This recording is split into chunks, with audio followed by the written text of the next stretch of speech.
à toutes et à tous à ce premier acte d'entretien 2026, un entretien spécial co-présenté avec Guy Chungu. On reçoit Alexandre Chouet, technicien de l'économie, plusieurs fois conseiller à la primature, aujourd'hui un praticien de questions économiques, nonobstant son côté enseignant à l'université, avec qui on va évoquer justement on va décrypter l'économie congolaise durant l'année 2025, mais également les perspectives pour l'année 2026, mais surtout voir qu'est-ce qu'il faut faire de la part du gouvernement pour pouvoir aller vers ces différents projets de développement et se greffer et être en phase avec le deal américain qui semble être depuis quelques décennies ou qui serait, selon la plupart des observateurs, l'un des plus grands investissements étrangers de manière directe qui sera fait si jamais on arrivait à conclure cet accord de la plus belle de manière.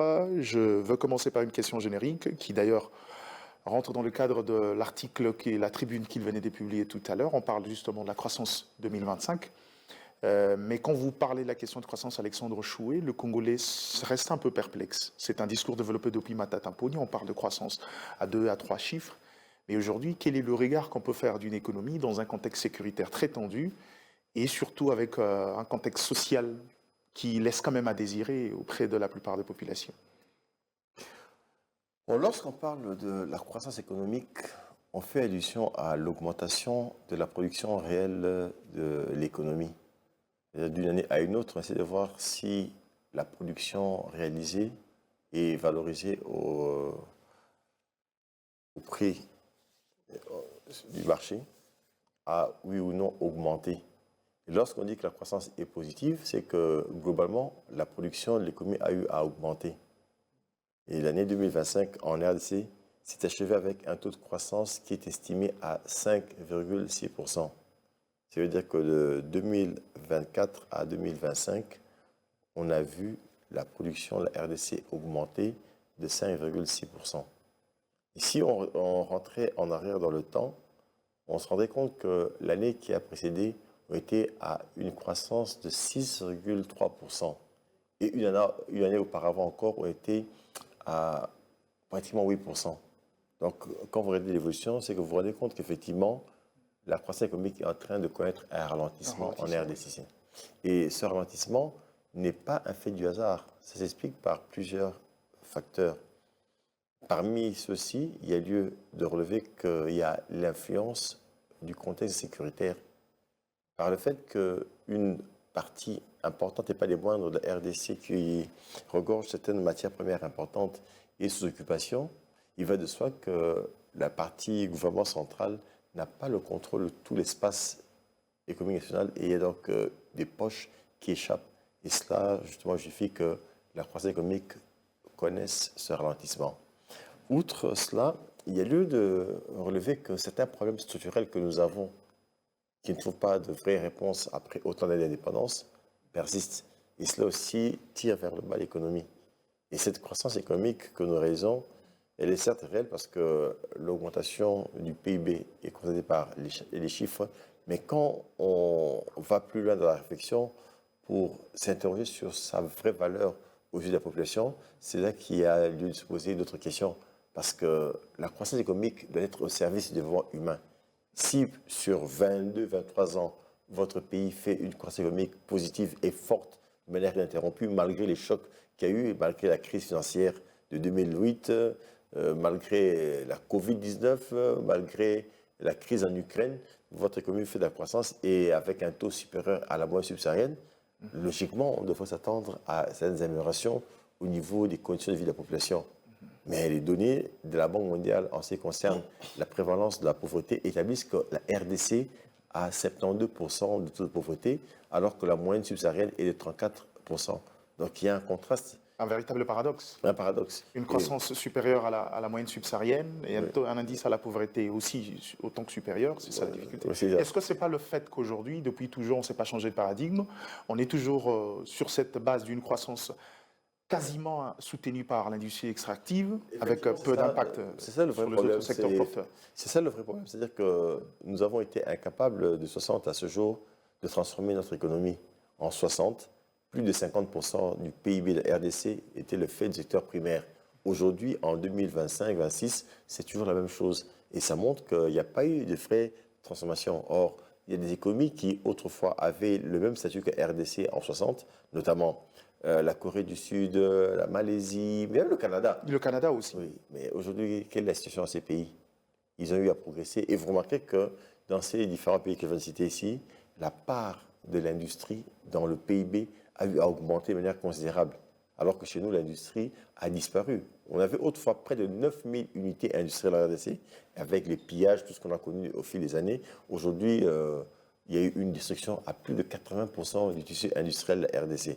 Il faudrait renverser la vapeur. Le gouvernement a élaboré il y a quelques années ici le PDI, le plan directeur d'installation, mais malheureusement, les rendez-vous qui ont été pris en ce qui concerne la relance des différents, les différents segments de l'industrie congolaise ne sont pas encore palpables. Ce qui fait comprendre que malgré ce que l'on annonce, il y a encore du chemin à faire. Et cela demande justement que l'on prenne certaines mesures courageuses. Et pour cela, il faut que l'on repense plusieurs réformes et qu'on les implémente et avec beaucoup de sérieux. Un des leviers qui aurait dû jouer, c'est l'agriculture. Comme on le dit, ventre affamé n'a point d'oreille. Commencer par répondre d'abord au problème du ventre pour pouvoir mettre les gens au travail. Mais l'agriculture en RDC est très malade parce qu'on n'arrive pas à répondre à nos besoins.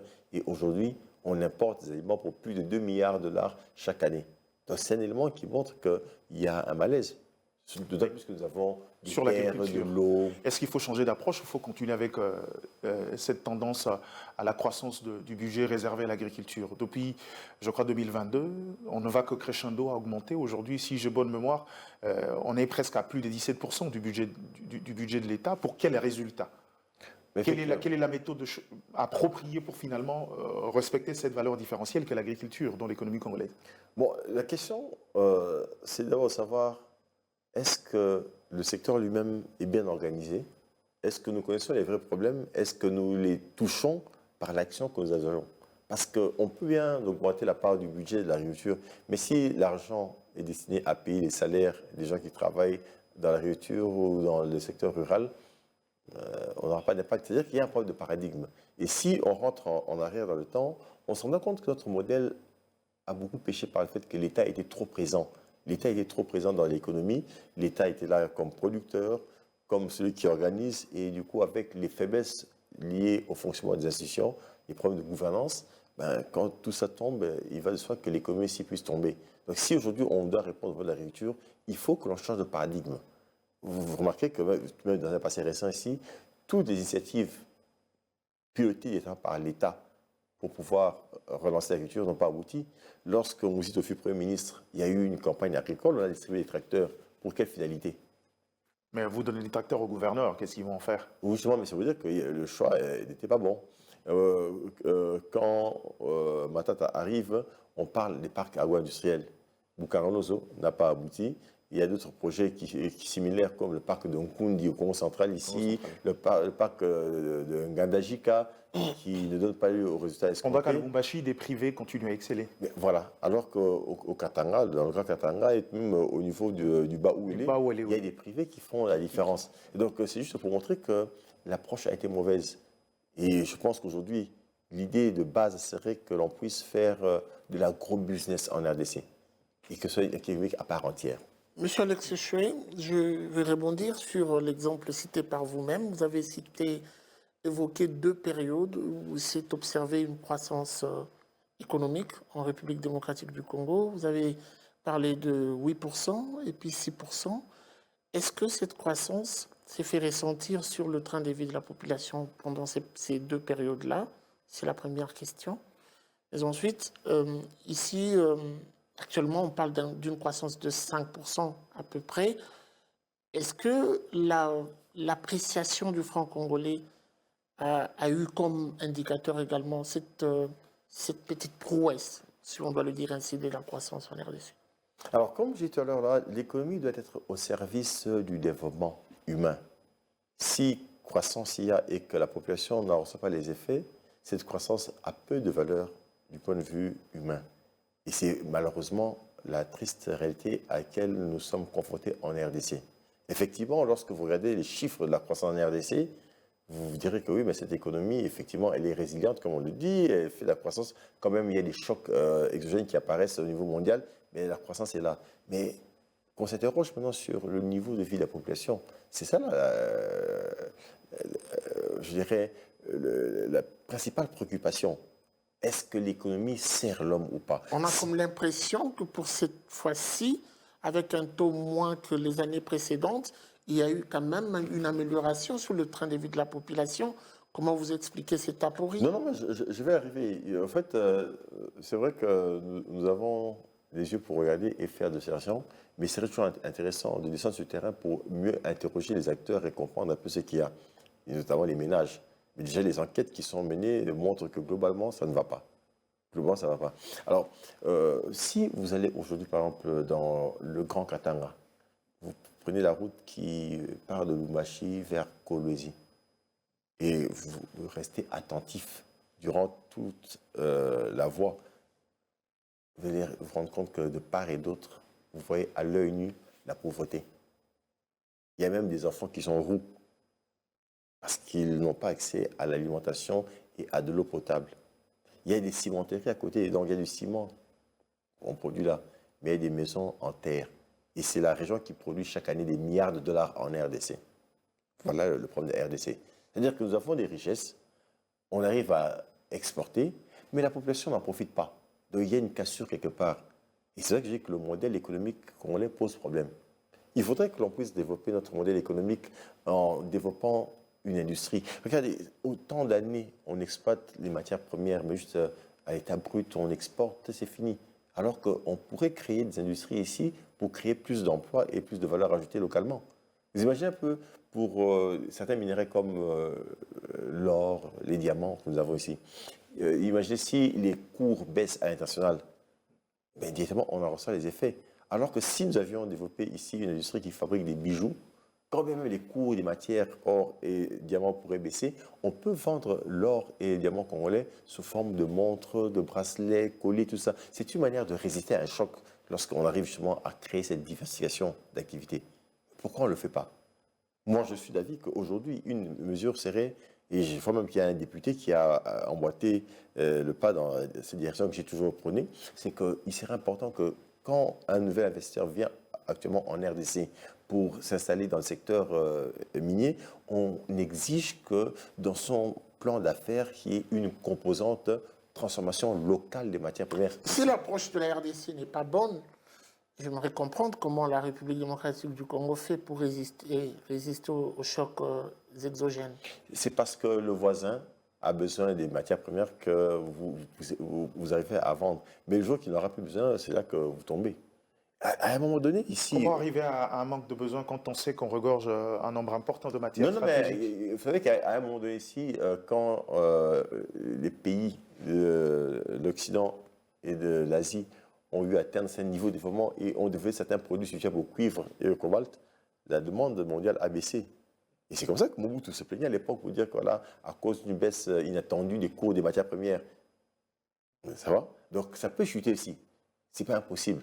Mais justement, celui qui voit le mal de loin fait quoi? Se prémunit. Qu'est-ce que vous reprochez exactement à l'approche de la RDC en ce qui mais concerne je dis sa ceci. politique économique? Je vais clairement. À l'époque, quand Adolphe Mouzito était Premier ministre, j'étais conseiller en charge des politiques macroéconomiques. Nous sommes allés en Afrique du Sud et nous avons rencontré certains opérateurs économiques là-bas avec lesquels nous avons discuté. Le même lait Nido que nous prenons ici, c'est le même lait qu'il y a là-bas. À la différence qu'ici, nous ne le produisons pas, ça vient ici en boîte, on achète et ça sort, c'est fini. C'est l'activité en RDC. Mais là-bas, on a exigé que l'entreprise s'installe là-bas. Ce qui veut dire que les fermiers sud-africains doivent produire du lait à vendre à l'entreprise. C'est une activité économique, n'est-ce pas? Et le lait qui est acheté, on doit le traiter. Il y a une équipe qui vient pour traiter le lait. Et après, on met ça en condition, soit lait en poudre, soit liquide. Il faut fabriquer des emballages. Boîtes, cartons, tout ce que vous voulez, sachets. Et après, on met. Et ensuite, on vend. Voilà la chaîne. Vous voyez ça? C'est cette approche-là qui nous manque. Et dans tous les secteurs. Dans le secteur minier, on ne fait qu'extraire les minerais. Mais cherchons à créer de la valeur localement ici.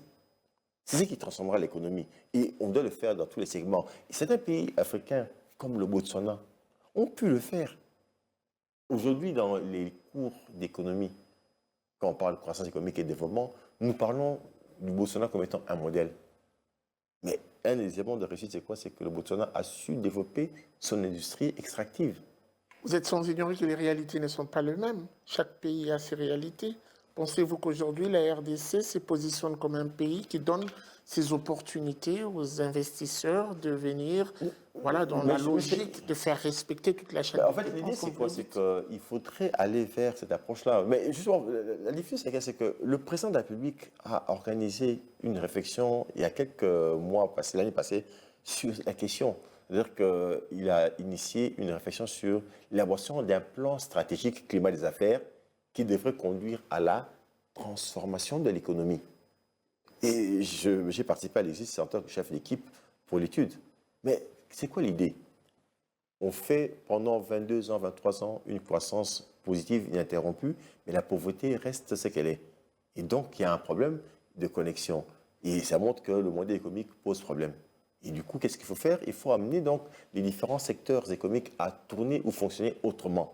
Mais tourner autrement, fonctionner autrement suppose quoi? Ça suppose qu'il faut avoir un meilleur accès, n'est-ce pas, à l'énergie, meilleur accès aux capitaux, avoir des infrastructures qui vont garantir la circulation des personnes et des biens. C'est ce qu'il faut. Et souvent, il faut avoir aussi une fiscalité appropriée. Donc l'idée, c'est de voir maintenant, après autant d'années de croissance, on n'a pas eu les résultats que l'on veut sur le plan du développement humain. Qu'est-ce qu'on fait concrètement? Donc l'idée, c'est maintenant de réfléchir sur quelle batterie de mesures et de réformes proposer dans chaque secteur de l'économie pour que ce secteur puisse fonctionner normalement et qu'on quitte un peu l'agriculture paysanne que nous avons pour une agriculture moderne à grande échelle qui peut répondre à nos besoins. Justement, parlons-en. Quelles sont ces mesures? Quels sont ces leviers? Non, mais voilà, le problème, c'est que j'ai pas eu ici, n'est-ce pas, des expériences tristes que nous avons eues. Ici, j'étais allé faire une étude sur terrain pour le compte de la Banque africaine de développement. Je rencontre des gouverneurs de province et j'en ai vu plusieurs. Hein. J'ai parlé avec eux du PDL. Et certains gouverneurs ne savaient pas c'est quoi le PDL. Ils n'ont pas eu le temps même de travailler avec les membres du pouvoir central sur la question pour qu'on puisse assurer une certaine cohérence et cohésion entre le niveau central et provincial. Ça dérange. On a parlé des parcs agro-industriels. Plusieurs gouverneurs n'étaient pas informés de cela. Donc déjà là, il y a un problème d'approche. Il faudrait donc mettre à contribution les provinces, voir comment travailler en harmonie et aborder les problèmes de manière spécifique. Les problèmes de l'agriculture dans le Grand Kasaï ne sont pas les mêmes que dans le Congo central. Dans le Congo central, il y a un problème de vieillissement de la population agricole. Dans le Kasaï, il y a un problème de terre. Donc, chaque province a ses réalités. Il serait important que l'on ait une approche un peu autre, où on aurait donc une bonne cartographie des problèmes spécifiques et on essaie de voir maintenant comment est-ce qu'on accompagne les acteurs à travers les incubateurs et d'autres formes de financement pour que ça avance. Mais aussi longtemps que l'on n'aborde pas les vrais problèmes et que l'on reste superficiel dans nos analyses, il va de soi qu'on n'aura pas les résultats et le pays va supporter la charge. Vous parlez de la superficialité dans les décisions, mais tout à l'heure, c'est vrai, il faut changer de modèle parce qu'on estime, vous venez de soulever des éléments essentiels ici, on ne sait pas contrôler la productivité, même au niveau de province. Mais vous venez de parler du caractère réel de la croissance jusqu'à aujourd'hui. S'il y a le paradoxe entre cette croissance et l'impact sur le côté social, ce n'est pas forcément du fait qu'on n'a pas fait le bon choix. On a eu suffisamment la croissance de cette production-là. On a eu suffisamment de ressources, mais c'est peut-être la politique mise en place qui n'est pas cohérente.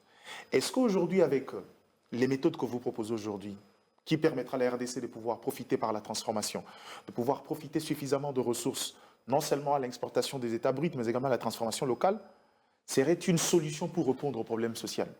Si, vous êtes chrétien, vous aimez la phrase, celui qui n'est pas fidèle dans les petites choses ne sera pas dans les grandes choses. Si dans le peu de croissance qu'on a, on ne sait pas répondre à des projets intégrateurs de manière directe, quelle est la garantie qu'on a aujourd'hui de pouvoir répondre à ces projets une fois que les ressources de l'État explosent? Effectivement, il y a un problème de choix aussi au niveau politique. C'est-à-dire que d'abord, pour que le modèle économique soit ce qu'il est, c'est que nos choix n'ont pas été bons. On a annoncé beaucoup de choses. Vous savez que déjà, dans les années 70, on parlait de l'import-substitution. C'est-à-dire qu'on a dans ce pays un potentiel de production et on importe. On importe également. Oui. L'idée, c'est de faire quoi? De remplacer ces importations par ce que nous produisons nous-mêmes localement. Et cela a une incidence positive sur l'économie dans la mesure où on crée, n'est-ce pas, de l'activité économique à l'intérieur de l'emploi. Mieux encore, en faisant ça, on réduit la pression de la demande de devises. Parce que pour importer, il faut avoir plus de devises. Et quand on arrive à changer, justement, ça permet à ce que l'on réduise la demande de devises et ça conforte, en fait, le marché du change. Mais on ne le fait pas, malheureusement. Et vous remarquez qu'au fil des années, la part de l'agriculture dans notre PIB diminue, la population augmente et la faim, la misère, la sécurité alimentaire augmente. Mais quand on voit ça, en fait, c'est ça qui consacre justement la fragilité. Et un élément que j'ai beaucoup aimé dans votre intervention, c'est que lorsque l'économie fait de la croissance économique, cela se reflète aussi sur le budget de l'État. Alors, comment est-ce qu'on utilise le surplus qui en découle? Là aussi, une difficulté. Vous vous rappelez, par exemple, que la Gécamine a occupé une place de choix dans l'économie congolaise depuis des années. Mais parce que le surplus de la Gécamine n'a pas été réinjecté de manière intelligente dans l'économie, il est arrivé à un moment où, quand la Gécamine a connu des problèmes et est tombée, ben, directement, le pays a sombré. Donc, c'est juste pour dire que les choix en matière d'utilisation du surplus économique réalisé par le pays doivent être aussi repensés. Alors, j'aimerais rebondir beaucoup plus sur l'évolution de l'économie en RDC. 2025, vous étiez très souvent présent avec vos tweets pour essayer de recadrer un peu, de donner des analyses sur notamment le prouesse et les faiblesses de cette économie. Mais aujourd'hui, vous avez l'occasion d'en parler. Comment s'est comportée l'économie de la RDC en 2025? Quelles ont été les forces? On doit dire que c'était une période où nous avons reçu quand même beaucoup de félicitations, notamment de la Banque mondiale la et Banque le FMI. mondiale, le FMI, sur le prouesse. Est-ce que ça a été votre regard? Cette économie aujourd'hui est assez mature pour voilà, nous amener à cette croissance avec résultat sur le train de vie de la population. Je peux même greffer Votre une regard. sous-question. Sur quoi se fonde le satisfecit du FMI quand vous remettez en cause le modèle et le choix opérés par les gouvernements congolais? Merci. Donc, effectivement, l'année 2025 a vu une croissance positive de 5,6% selon les dernières estimations, mais faible par rapport à 2024. Donc, il y a un ralentissement. Et comme j'ai dit, il y a nos problèmes structurels qui jouent, il y a aussi la guerre qui joue. La guerre, ouais. Donc, ça, c'est une évidence. Mais à côté de cela, maintenant, il faut regarder comment est-ce que cette croissance agit sur la population. Est-ce qu'au cours de l'année, les emplois ont été créés suffisamment et massivement? Je ne pense pas. C'est vrai qu'il y a un problème dans le pays. Le système statistique ne nous donne pas des informations assez claires sur la situation de l'emploi, mais de par le regard que nous avons, et moi je suis enseignant à l'université, quand je regarde combien les diplômés ont du mal à trouver du travail en RDC, je me rends compte que le marché du travail est très exigu. Or, c'est aussi par le travail que l'on crée la richesse et on arrive à libérer les gens de la pauvreté. Donc à ce niveau-là, il y a déjà une première difficulté. On est sur la trajectoire de croissance depuis des années, mais le niveau de vie est très faible en RDC à cause de la cherté. Les prix sont élevés. Je le dis souvent et je ne cesse de le dire, c'est que lorsque on prend un panier de biens et on compare les prix au niveau de la région, vous vous rendez compte que la RDC présente des prix atypiques. Et ça montre qu'il y a un problème d'orientation au sein de l'économie. Pourquoi est-ce qu'au Congo-Brazzaville, le bien pourrait coûter peut-être 12 $, Angola 13, RCA 14, Tchad 17, Cameroun 12, mais RDC, vous arrivez à 50. Mais récemment, avec le travail de Titan qui a été abattu par le gouvernement, notamment les effets induits de l'appréciation du franc congolais face au dollar, on a vu quand même le prix de la ménagère être il y a une pression à apporter là. Il y a le niveau absolu des prix, il y a l'inflation. L'inflation, c'est la variation. Ça va? Mais si le niveau absolu est supérieur aux autres, je donne un exemple, ça va? Dans le pays A, le bien considéré coûte 1000 $. Dans le pays B, le même bien coûte 100 $. Ça va? Dans le pays B, s'il y a inflation de 100%, on passerait de 100 $ à 200 $. Dans le pays A, c'est 1000, n'est-ce pas? L'inflation peut être de 1%, mais on passe de combien? De 1000 à 1010. En termes absolus, il y a un problème. C'est ça ce qui dérange. Et ce sont les vraies questions de l'économie congolaise. C'est-à-dire que la vie coûte trop cher et on doit faire une analyse profonde de la structure des prix des biens sur le marché. Vous allez voir quelqu'un qui achète un bien à 10 $, il le revend ici à 200 $ en RDC. Est-ce que ça ne résulte pas de la frivolité du marché qui nous a conduit à laisser la liberté, à consacrer la liberté de prix? L'économie est organisée par l'État et il existe des instances pour pouvoir suivre le fonctionnement de l'économie et l'organisation des marchés. Donc à ce niveau, il serait important que l'on puisse donner aux administrations le temps de faire le travail pour lequel on les paye. Il faut qu'on surveille. Parce qu'il existe une procédure pour fixer, n'est-ce pas, les marges et les appliquer. Mais il faut alors s'assurer que tout le monde applique. La loi est claire sur la fixation des prix. Voilà. Ce n'est pas au, Et vous savez qu'il y a ce n'est un pas peu- au il y a un peu- gouvernement ou aux structures de l'État de le faire. Si, mais oui, bien sûr, mais quand quelqu'un viole, et quel est votre rôle en tant qu'État? C'est d'amener les gens C'est à respecter. avoir un œil. Voilà, de justement. contrôle. Il y a un commerce triangulaire qui s'est développé depuis des années ici en RDC, où les gens trafiquent sur les factures à l'import, tout ça, et ici sur le terrain, ils vous vendent à des prix excessifs. Mais si on n'a pas le temps ou la capacité de suivre et contrôler, il va de soi que la population va payer la facture. Qu'est-ce qui frappe la RDC?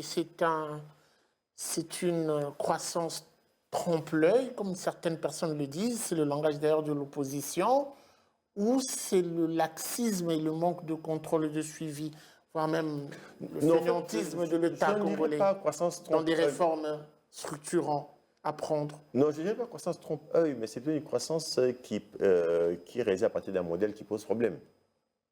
C'est ce que je peux dire. C'est-à-dire que la personne qui vous prépare la nourriture est elle-même malade.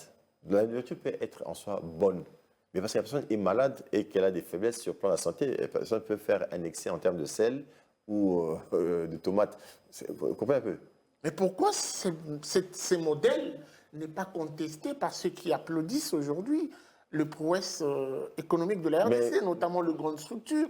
Diana l'a dit ici, Le FMI. le FMI, qui devrait en principe ne pas avoir sa langue en poche. En introduction, il m'a présenté comme étant une personne ayant travaillé, n'est-ce pas, pour les organisations internationales.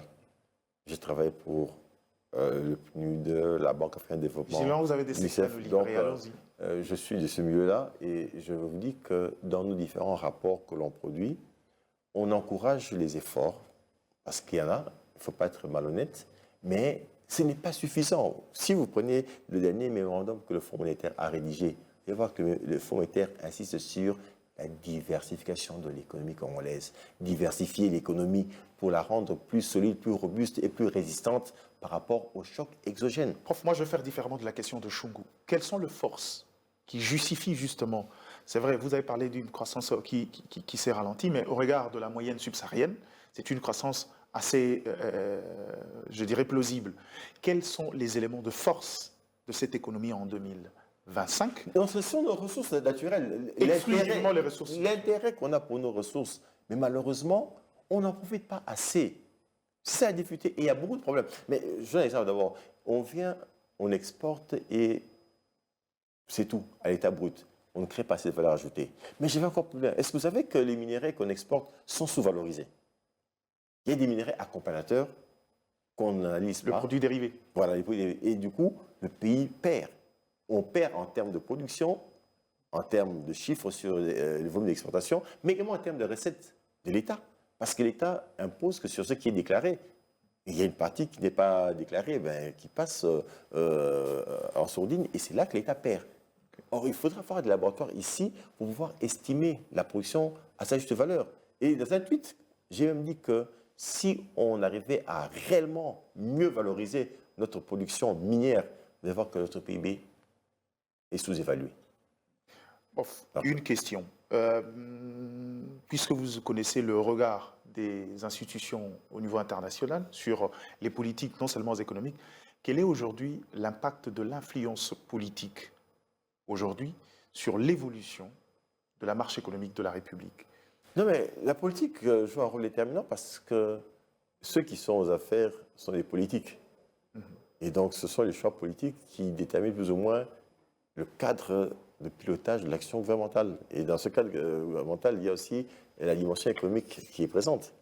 Donc, lorsqu'il y a instabilité sur le plan politique, lorsque les choix politiques ne sont pas teintés de certaines rationalités, il va de soi que ça joue sur l'efficacité de l'État et sur l'efficacité même de l'économie. Ce sont en fait les vrais problèmes auxquels nous faisons face. Et je le dis, pour moi, depuis des années, la politique a pris l'État en otage.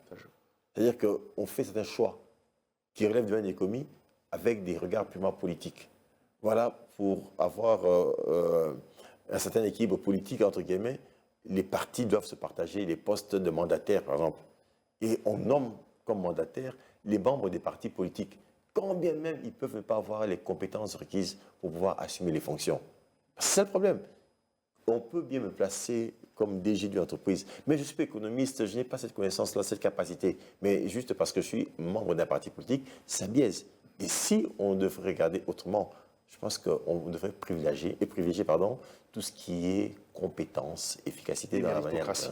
Alors, sur votre dernière tribune, beaucoup de gens en parlent déjà, où vous alertez un peu sur les perspectives 2026 avec l'impact des quelques choix, peut-être un peu judicieux qu'on aurait fait en 2025. Mais la grande question au niveau de l'opinion, vous avez été beaucoup trop technique. Qu'est-ce qu'on doit retenir de la dernière tribune? Que voulez-vous dire, particulièrement aux dirigeants ou à l'opinion nationale?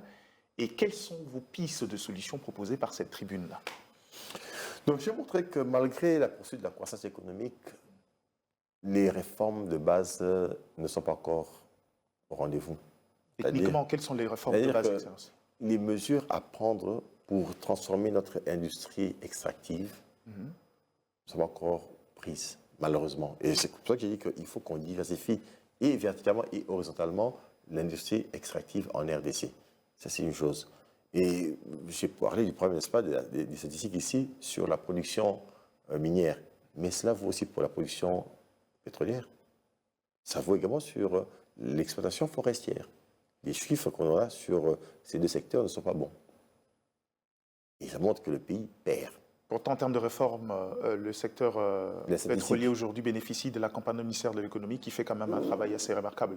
Non, attention avec les prix et la production. Il faut faire la part des choses. Si je parle de la production, de la gestion notamment de quelques sites qui ont fait l'objet d'un appel d'offres par son prédécesseur aujourd'hui, dont le travail est en train d'être fait pour recadrer et l'attribution de certains gisements qui ont fait l'objet de quelques contestations. Quand vous prenez les documents sur la production de pétrole en RDC, rentrez 30 ans en avant, 40 ans, vous allez voir que par jour, c'est 25 000 barils. Aujourd'hui, c'est toujours 25 000 barils.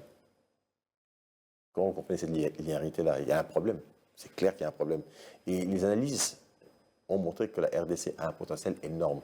Et vous parlez des blocs ici. Mais il y a eu une opération, n'est-ce pas, de passation des marchés pour l'exploitation des bloqué blocs. par les ONG pro-environnement. Mais pourquoi Il faut poser la question parce qu'il y a certaines ONG qui ont parlé de problèmes liés, politique en interne. Mais il y a d'autres aussi qui parlent d'une certaine faiblesse dans la manière dont ça s'est passé. Parce que les marchés publics sont aussi organisés par la loi.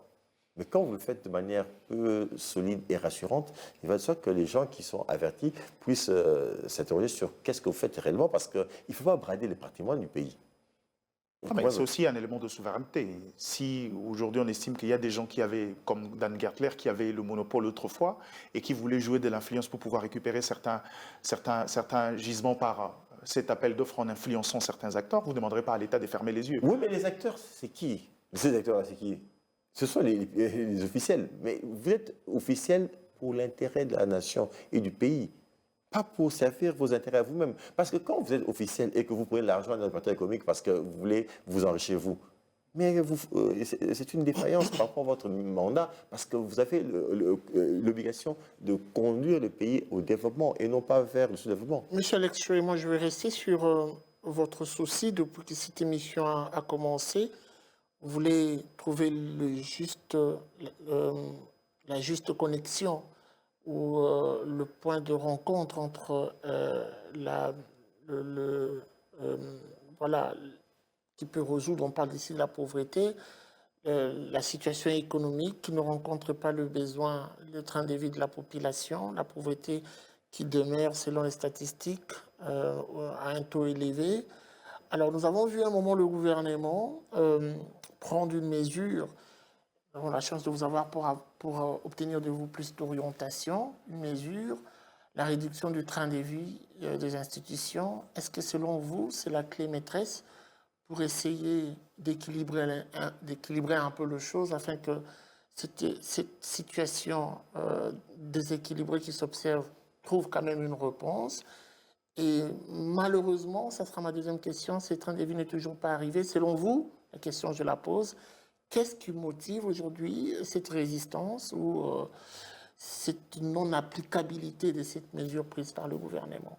Alors, quand l'économie fait de la croissance, comme nous l'avons dit tout à l'heure, normalement, le budget de l'État doit augmenter parce que l'État prélève sur ce que l'économie a créé comme richesse. Et donc, le budget de la RDC a augmenté parce que si vous regardez les chiffres avant 2002 jusqu'à ce jour, de manière tendancielle, le budget de l'État a augmenté. Mais la difficulté est laquelle? C'est au niveau de l'allocation. Comment est-ce qu'on opère nos choix? Il faut noter que les finances publiques ont aussi comme objectif de garantir l'équité sociale. Est-ce que c'est le cas en RDC? Que gagne un professeur? C'est pour prêcher pour votre propre chapelle. Un enseignant de l'école primaire? Que gagne un infirmier? Il y a quand même des avancées dans ces secteurs. La oui, rémunération des enseignants aujourd'hui. Quand on passe de 100, hier et aujourd'hui. oui, quand on passe de 100 à 150 $, c'est une avancée. Ouais. Mais par rapport au niveau de vie, 150 $, c'est rien. On passe de 200 à 300, c'est une avancée.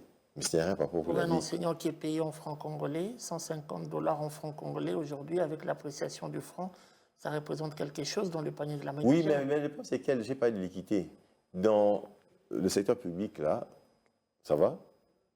Quand quelqu'un gagne 300 $ le mois, il y a quelqu'un qui reçoit chaque week-end 500 $ pour son transport.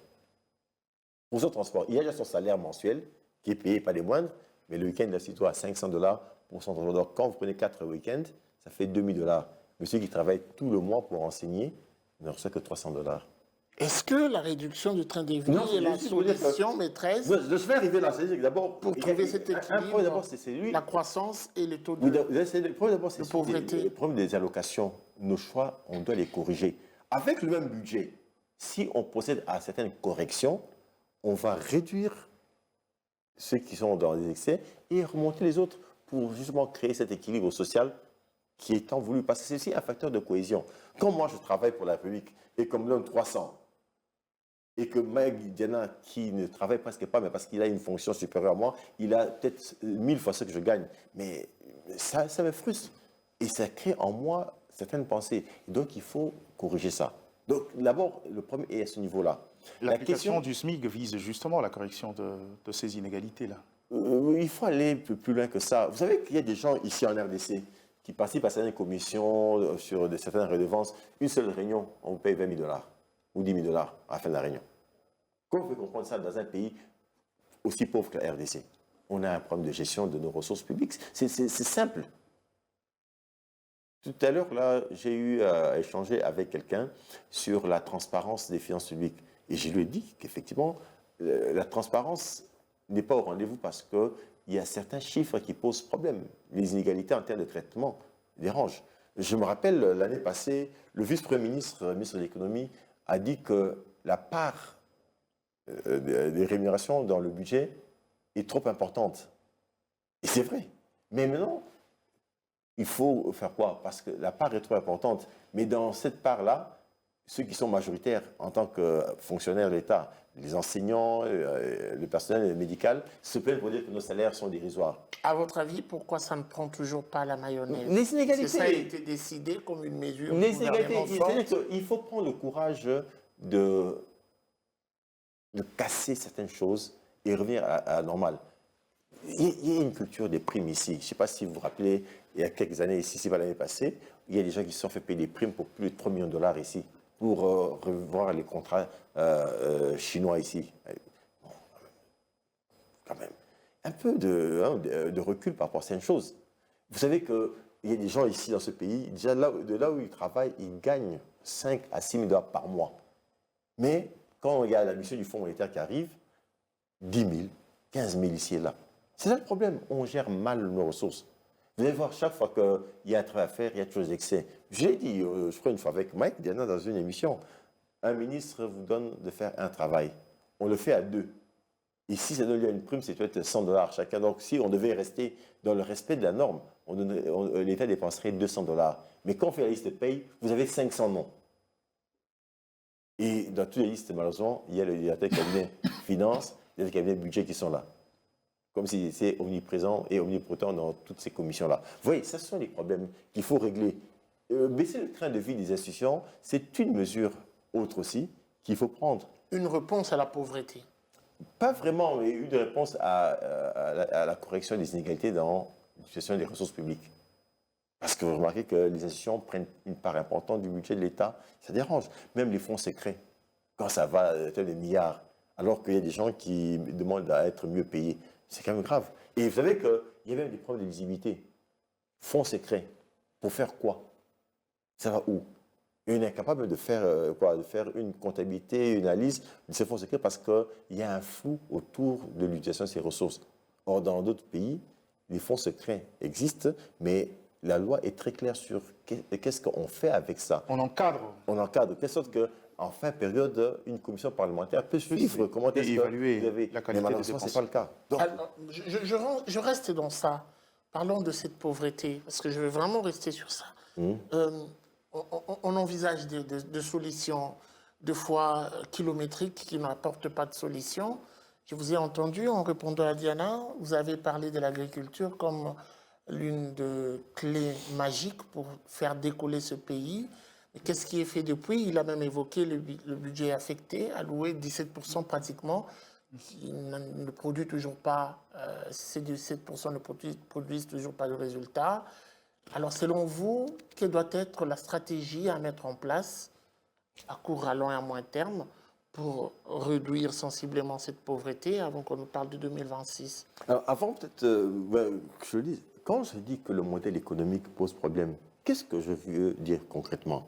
C'est-à-dire que notre économie a été organisée autour de l'État comme étant le principal acteur de l'économie, alors que toutes les économies fortes du monde ne reposent pas leur performance sur l'État, mais sur le secteur privé.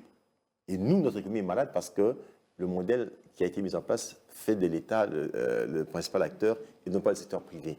Il faut renverser l'équation. L'État doit être là pour les fonctions essentielles qui sont les siennes et créer cet environnement, mais laisser les privés. C'est pour ça que la question du climat des affaires occupe une place importante et dans tous nos rapports, Banque mondiale, Fonds monétaire, BAD, PNUD, nous le disons. Dans la suite, est-ce l'une des raisons de l'échec de l'initiative de la libéralisation de certains secteurs? C'est entre autres aussi un élément. Ok. C'est un élément aussi. Donc, vous voyez déjà, ça, c'est un problème. Deuxième chose, dans ce modèle économique, on n'a pas une économie intégrée. C'est-à-dire qu'il n'y a pas des échanges organisés et nourris entre les provinces de l'économie, les secteurs de l'économie. Ça, c'est un deuxième élément du modèle qui pose problème. Les économies fortes sont celles qui sont intégrées. Vous allez voir, tel secteur se tiennent. Mais regardez, par exemple, nous avons, n'est-ce pas, un potentiel énorme de production d'énergie électrique. Nous avons le cuivre ici. Mais les câbles qui servent pour desservir sont importés en cuivre. Mais si on développait cette industrie du cuivre ici avec transformation localement, mais on peut justement trouver les câbles pour mieux desservir la population. Vous savez qu'il y a des pays africains qui reçoivent le courant de la RDC, mais qui n'ont pas les problèmes de desservage que nous avons. Aujourd'hui, nous importons. Non, mais c'est vrai qu'ils continuent à recevoir un peu de la RDC.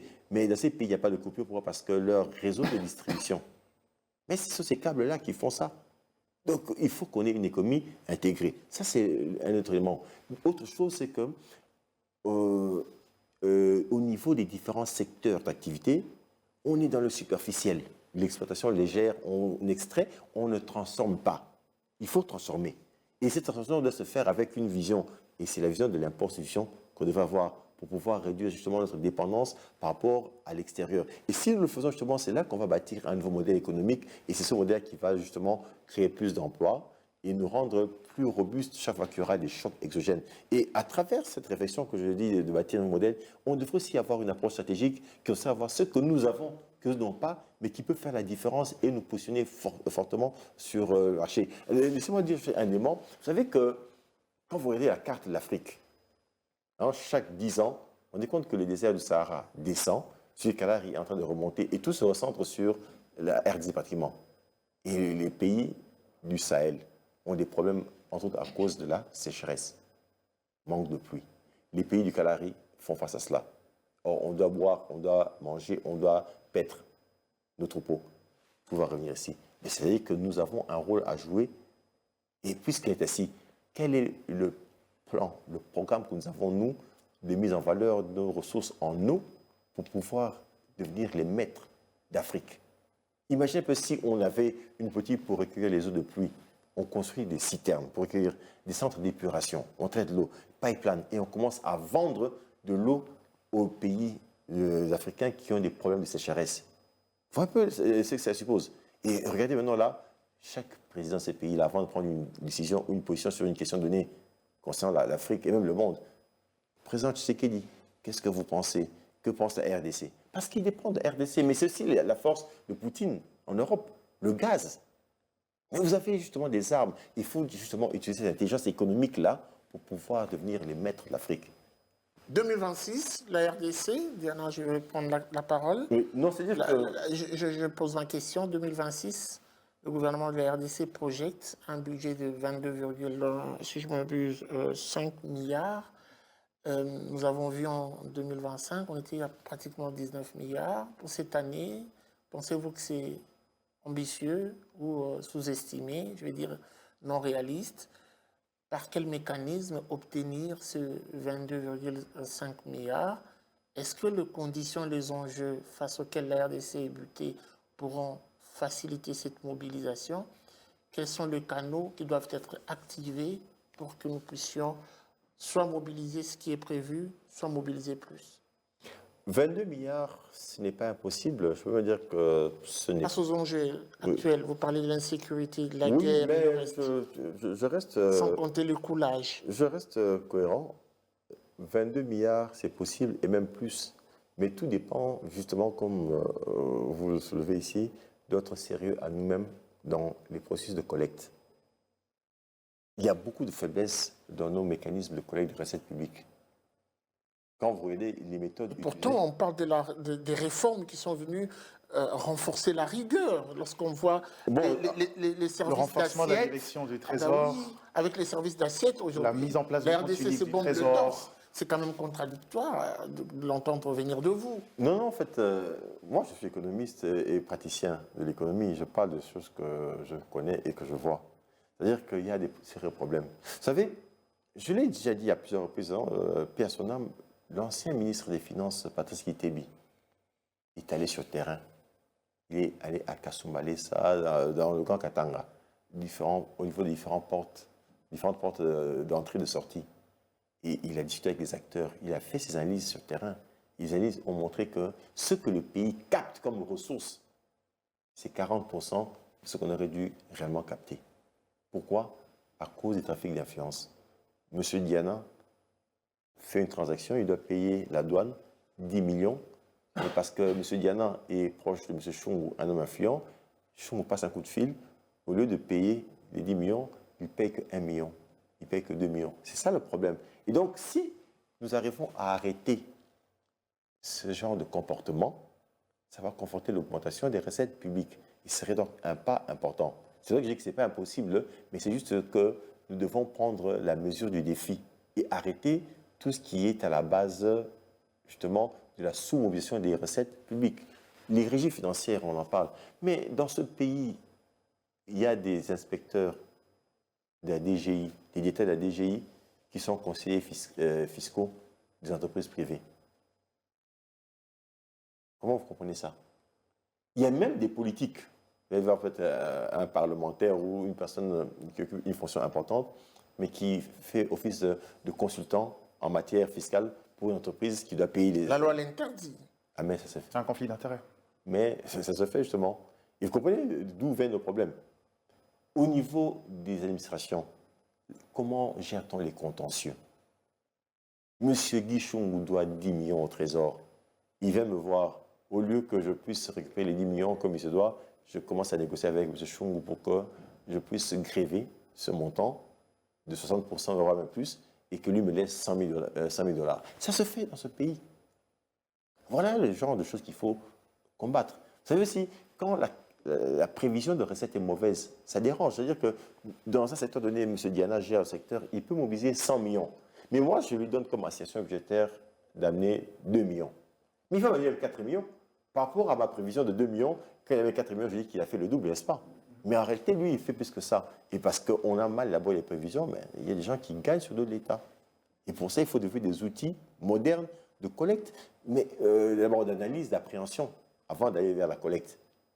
Et on ne le fait pas. Donc, ce sont des problèmes que nous avons au niveau de la mobilisation des recettes publiques et ça dérange. Donc, il serait important que pour l'année 2026 ici, qu'on puisse attaquer tous ces problèmes de manière courageuse et conforter la maximisation. Comment vous regroupez les priorités pour 2026 Non, en fait, selon votre stratégie? c'est-à-dire qu'il y a des actions à mener au niveau direct des administrations financières, mais aussi des actions à caractère politique qu'il faut mener pour interdire les interférences qu'il y a ici et là.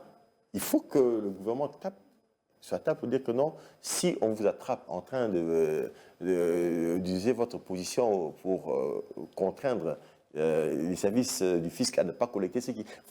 On va vous sanctionner de telle manière, avec rigueur, et on attrape et on agit. Ben, ça va arrêter. Donc ça, ce sont des mesures qu'il faut prendre pour encadrer la partie mobilisation. Mais il y a aussi des mesures à prendre pour la partie allocation. C'est-à-dire que oui, on mobilise un peu plus, mais comment est-ce qu'on affecte? Quand on affecte l'argent à un secteur sans tenir compte de ce qui est prioritaire et ce qui ne l'est pas, ça dérange. Donc il y a aussi un problème de choix. Le budget a été élaboré et promulgué, mais il faut faire un effort pour rester dans ce qui a été fixé par la loi. Le respect de la loi des finances, c'est déjà un problème. Voilà, mais il faut faire un effort pour rester dedans. Une question. On est parti pour l'année 2026. C'est vrai que c'est pour faire respecter la loi sur les finances publiques avec le budget programme. Quelques ministères vont vivre la déconcentration de leur donancement. Est-ce que pour vous, c'est un levier essentiel justement pour corriger ces problèmes d'allocation pour certains ministères qui aujourd'hui se voient souvent... Ce n'est pas une fois que l'allocation se joue. L'allocation, c'est en amont, mais la déconcentration, c'est juste par rapport à l'excès de pouvoir... Oui, mais justement, je voulais arriver. Vous êtes de ceux qui estiment que le ministère des Finances a beaucoup trop de pouvoir. Le problème maintenant, c'est de déconcentrer pour permettre à chacun d'exécuter son budget calmement et d'être en mesure d'établir, d'évaluer ses résultats. Voilà, est-ce que ça peut corriger... Il faut maintenant qu'il y ait une surveillance rapprochée et renforcée. De qui? Mais les instances sont là. D'abord, vous savez, j'aime revenir sur cet exemple. Vous avez vu comment est-ce que le président Mbosso et l'honorable Sessanga ont eu, n'est-ce pas, un point de bec à l'époque au Parlement. C'était à quel sujet? C'était la reddition des comptes. On se rend compte qu'en fin période, il y a des écarts énormes entre ce qui était prévu et ce qui est fait. Et c'est là la difficulté. Maintenant, si nous voulons éviter ça, qu'est-ce qu'on fait? Il faudrait que les commissions du gouvernement, du Parlement, ECOFIN du Sénat et ECOFIN de l'Assemblée puissent jouer autrement. Que chaque 3 mois, par exemple, l'ECOFIN de l'Assemblée suit de près ce qu'on fait en matière d'exécution du budget de l'État, au niveau du plan d'argent budgétaire, plan de trésorerie, et quand il y a des problèmes, qu'on le dise, et s'il faut même prendre des mesures, qu'on prenne directement. C'est une façon de contraindre les ministres du budget, des finances et leurs services autour, même si c'est déconcentré, de faire correctement le travail, parce qu'il y a des problèmes dans le système. Il y a des problèmes qu'on doit régler en urgence. Vous êtes mandataire ou responsable d'une administration, vous avez un budget de 1 million de dollars pour faire la politique sectorielle.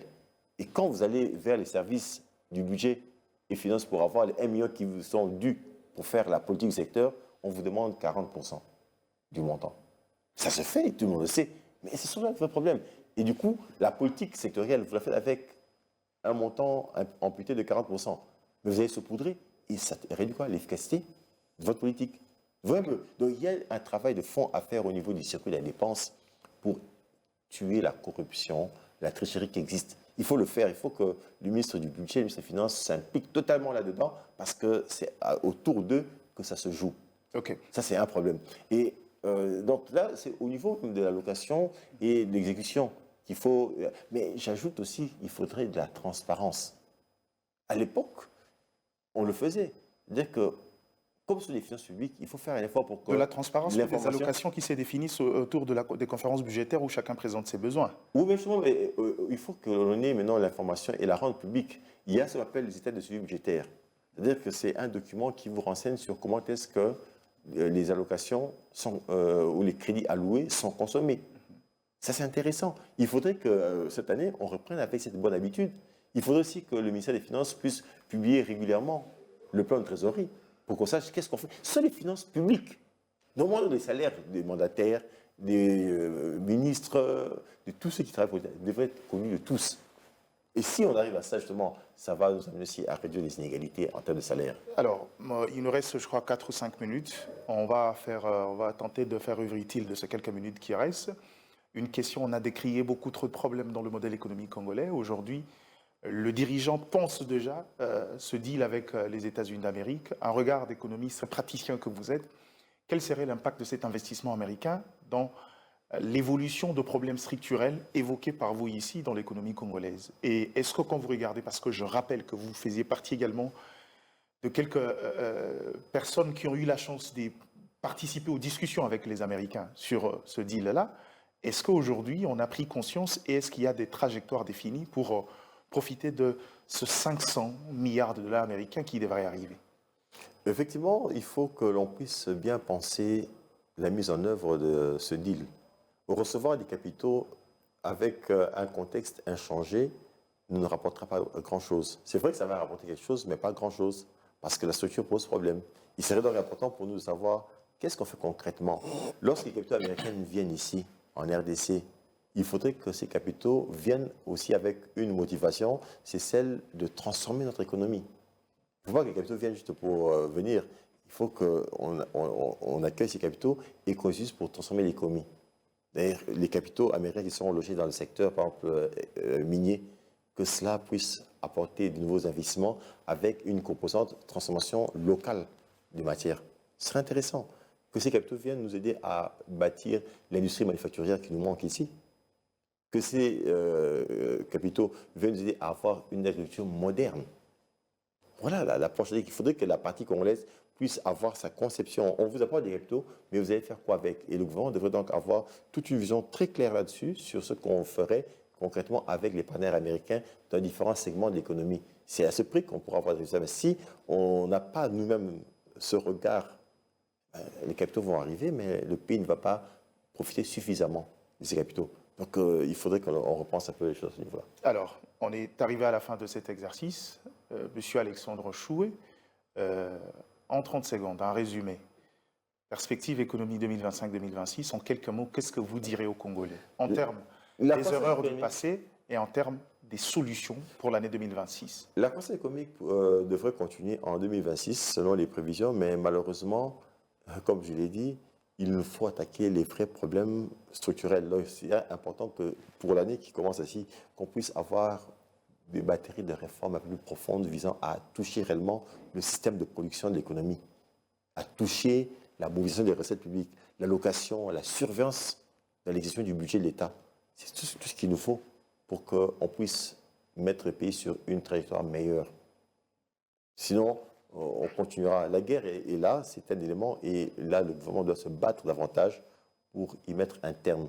Parce que la guerre a beaucoup d'incidences négatives sur l'économie. D'une part, comme il le disait, il y a une partie du pays qui est sous occupation, donc la collecte est amputée en partie, et il faut payer, n'est-ce pas, les services de sécurité, d'information, de renseignement pour pouvoir faire face à la guerre. C'est une pression en termes de dépenses, et ces dépenses-là évincent les dépenses devront être engagées dans le secteur de l'éducation, la santé. Donc il y a un ajustement budgétaire qui est imposé par ce choc sécuritaire. Il faudrait corriger, mais ça demande la discipline. Et c'est là que maintenant, ce qu'il a évoqué en termes de train de vie s'impose. Il faut limiter la taille des cabinets ministériels. Il ne faut pas avoir des cabinets avec 80 personnes, 100 personnes. Il faut limiter la taille des cabinets ministériels. Limiter les voyages à l'étranger. Limiter les frais de fonction.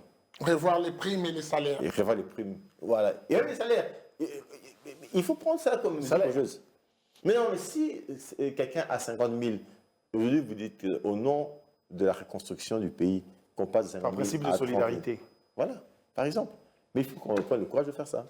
Espérons qu'ils vont se faire harakiri parce que ce sont les mêmes personnes bénéficiaires de ces systèmes qui doivent appliquer cette politique d'austérité.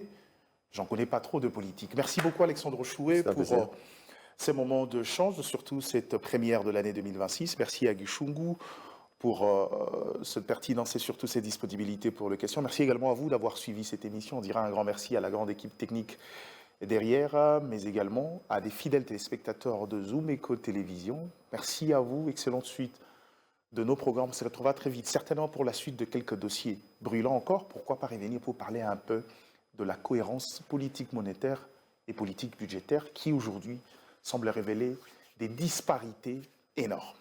Merci et excellente suite de nos programmes. On se retrouve très vite. Au revoir.